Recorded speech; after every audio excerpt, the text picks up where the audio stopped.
morning.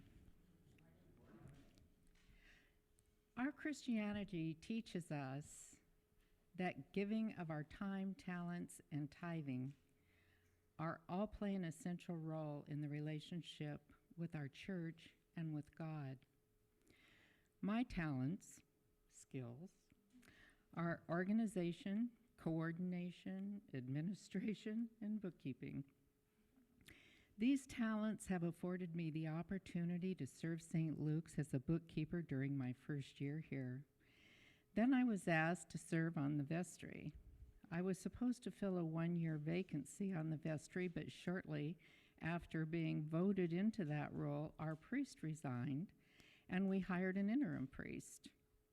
Shortly after he started working with our vestry, he asked me if I would serve as his senior warden. I reluctantly agreed, since I had never sat on a church council before, but the priest convinced me to do it. I soon discovered it was my responsibility to work with the diocese to find a new priest to serve our church. My one-year vacancy slot turned into a three-year vestry term, with 18 months of it serving as senior warden at a very difficult time for our parish. I love giving productive time to St. Luke's, and I was humbled when Reverend Sarah asked me if I would consider serving on the vestry again, because I consider serving a privilege. She and I discussed building and grounds, a building and grounds vacancy on the vestry, and I was more than willing to step up to that. I feel like this covers my time and talents, but what about tithing?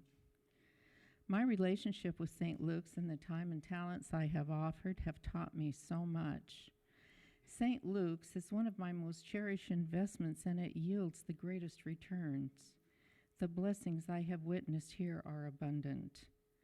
When I came to St. Luke's 7.5 years ago, our membership was waning, and the funds were depleted, and we had to dip into our investment funds to pay our fixed expenses.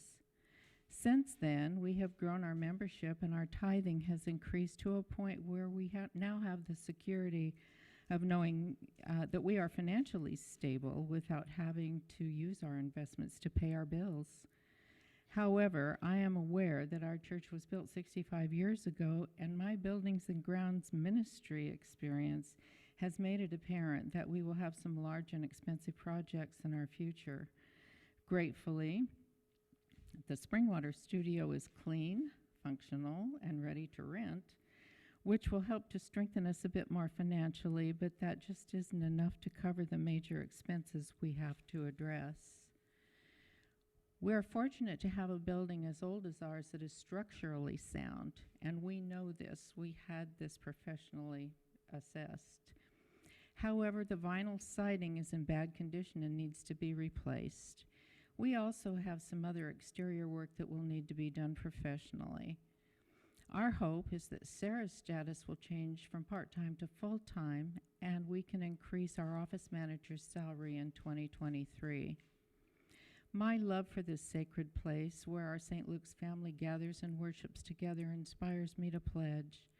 Growing and giving is how we sustain our church building and programs, and I would like to think that those of us who are here now will be able to continue to give and maintain this place we all care about for those who come after us. But to bring these things to fruition, we will all need to dig just a little bit deeper. Tithing is our covenant connection. That's why I give.